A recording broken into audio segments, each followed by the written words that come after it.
On la sent toute déchirée intérieurement, puisqu'elle vient à un moment où il n'y a normalement personne que lui. Elle évite tout le monde parce que sa vie est compliquée.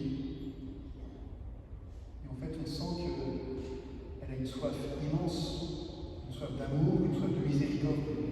Et Jésus va lui donner ce nom. Jésus va lui permettre d'aimer en vérité, la rend capable de se poser des questions. Il n'y a rien de plus terrible que des personnes qui ne se posent pas de questions. Il n'y a rien de plus terrible que des chrétiens qui ne se posent pas des questions sur leur foi. Parfois en confession, on entend des gens qui viennent s'accuser d'avoir des doutes. En fait, moi, habituellement, je les encourage à se poser des questions. C'est bon de se poser des questions. C'est nécessaire de se poser des questions. C'est ce que fait cette femme. Elle ose poser des questions. Il est nécessaire d'aller plus loin. Et pour aller plus loin, on ne peut pas forcément y aller tout seul. Il est nécessaire d'être entouré de personnes qui peuvent écouter nos questions, qui peuvent nous répondre. Et ensemble, chercher la vérité, ensemble, chercher cette eau vive que Dieu veut nous donner. Cette femme a accompli sa mission. Elle est devenue disciple du Seigneur. Elle est devenue la fille bien-aimée du Père, capable de lui parler dans sa vie quotidienne. Elle est capable aussi d'interpeller les autres. Et elle sait s'effacer.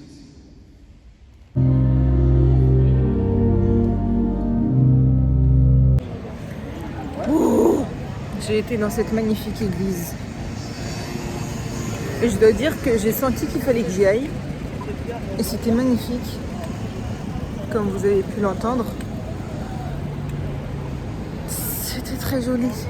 Ça parlait de la soif. Et pas de ce monde matériel, mais la soif, la source qui nous comble. Et il disait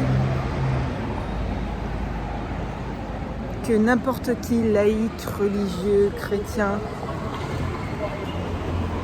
doit pouvoir sentir la joie que c'est d'être aimé.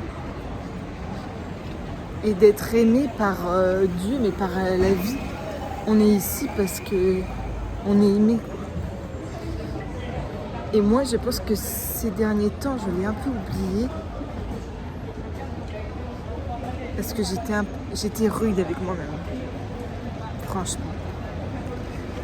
Des pensées rudes, un peu rabaissantes. Alors qu'en soi, on est tous très aimés. Et donc, il faut s'aimer. Et se dire qu'on fait comme on peut et être doux avec soi-même. Ce que je n'ai pas été. Ah, c'était Loïc Préjean, celui-là. Wow. Je ne sais pas si vous voyez qui c'est. Voilà. Magnifique. J'ai adoré. Ambiance un petit peu tamisée. Je vous montre. J'ai mis des petites bougies comme ça. Oh! Après la peinture d'hier, on passe à un moment écriture. Tout. La magie de l'écriture. Parce que qui dit ancrage, qui dit racine, dit tout part de nos croyances profondes. Ce en quoi on croit dans notre esprit provoque nos pensées, provoque nos émotions, provoque nos réactions, provoque nos actions. Donc j'ai voulu vraiment m'occuper du premier, des croyances que j'ai et qui sont limitantes, souvent, j'ai remarqué. Et donc je me suis dit d'une manière très comme ça, à plat, ok, je vais faire une liste des croyances que j'ai sur moi j'ai axé sur celles qui sont négatives tout de même. Et voilà, déjà petite liste sur moi, ce que je pense mériter, sur les autres, sur voilà, mes relations. Et après, en prenant une croyance, je mettais pourquoi je pense que c'est vrai. Et en dessous, je mettais qu'est-ce qui prouve ou qu'est-ce qui a prouvé dans ma vie que c'est faux. Un contre-exemple. Et c'est fou parce que sur chaque croyance que j'avais, j'avais un contre-exemple qui me montrait que c'est pas tout à fait vrai. Ah, regardez ce que j'ai fait. Et maintenant, on va passer, j'ai plein de feuilles blanches, on va passer à recréer ces croyances en croyances plus équilibrées. Pas une croyance irréaliste ou quelque chose de trop fou, mais prendre chaque croyance et faire quelque chose de plus calme et réaliste et qu'on veut. C'est parti.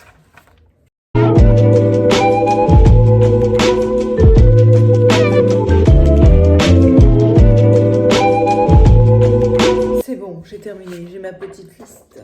Je sens qu'en fait, ça va tout changer.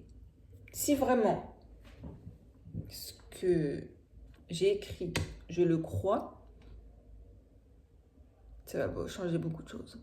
Vraiment, je vous le dis aujourd'hui, je vous le dis. Parce que c'est la base de tout. Même en écrivant, je me disais, oh, si je pense que ça c'est vrai, ce serait tellement incroyable. La prochaine étape, c'est de lire cette feuille et de vraiment sentir les émotions qui viendraient avec. Et ensuite, agir. Action dans la réalité. Il faut que les prochains jours, à chaque fois, j'ai des actions qui découlent de ces convictions, de ces croyances que j'ai dans la vie. J'ai hâte de voir ce que ça va donner et je pense que je vais écrire au fur et à mesure les choses qui changent grâce à cette perception et cette croyance. Parce que ça va changer ma manière de penser, ma manière d'agir, ma manière de sentir. Et c'est complètement fou, franchement. J'espère vraiment que je vais y arriver, quoi. Dès que je repense aux anciennes croyances, il faut que je me dise direct, non. Celle-là, on a dit que c'est celle d'avant. On la remplace illico presto, t'as compris ou pas? Voilà. C'est parti, je vous invite à le faire aussi. Et c'est assez fou d'être aussi honnête et de dire ok ça, je pense ça dans ma tête. Moi-même ça m'a choqué de penser des trucs et c'est la réalité de ce que je pense. C'est dingue. Bon, allez, au dodo.